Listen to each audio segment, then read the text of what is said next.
Hey bros, today we're opening Topps Archives Baseball, and I want to see what we get.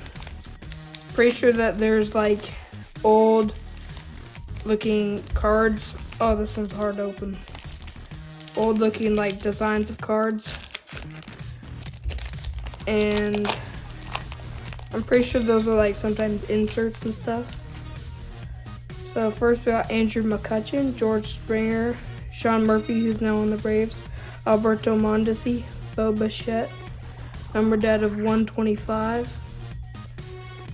Brandon Belt, Ernie Banks, and MJ Melendez.